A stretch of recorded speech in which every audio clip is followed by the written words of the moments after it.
இப்போ mushroom gravy பண்ண போகிறேங்க. இப்போ நான் ஒரு மஷ்ரூம்லாம் எடுத்து கொஞ்சம் நான் நல்லா வாஷ் பண்ணி வச்சுருக்கேன். அதுக்கு தேவையான மசாலாலாம் என்னென்னங்கிறத பார்த்துடலாம். இப்போ கொஞ்சம் மசாலாலாம் வறுத்துக்கலாங்க. ஃபஸ்ட்டு ஆயில் சேர்த்துக்கலாம். கொஞ்சம் சின்ன வெங்காயம்,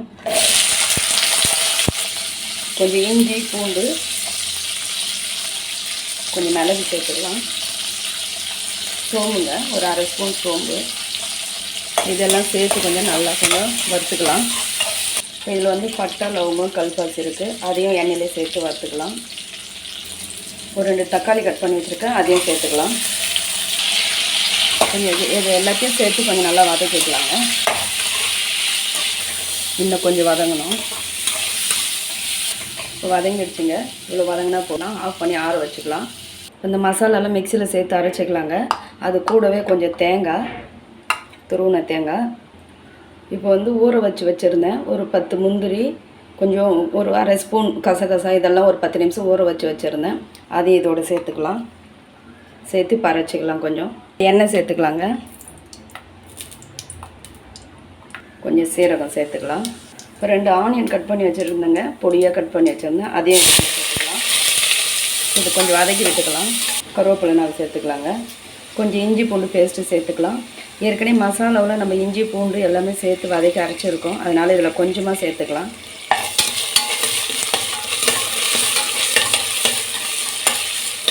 இப்போ மஷ்ரூம் சேர்த்து வதக்கிக்கலாங்க.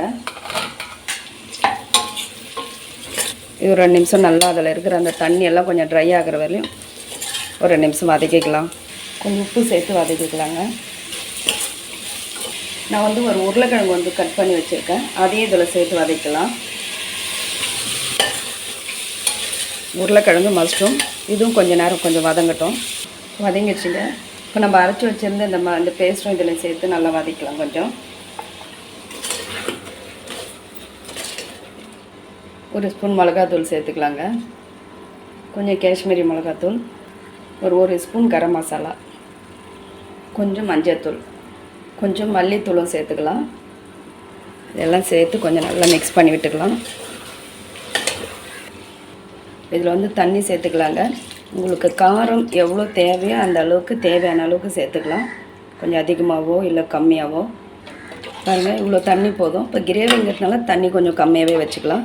ஒரே ஒரு விசில் மட்டும் விட்டுக்க போகிறோம். இப்போ மூடி விசில் விட்டுடலாம். கொஞ்சம் கொத்தமல்லி சேர்த்து விசில் விட்டுடலாம். இப்போ ஒரு விசில் வந்துடுச்சுங்க. ஆஃப் பண்ணிடலாம். ஓப்பன் பண்ணிடலாங்க.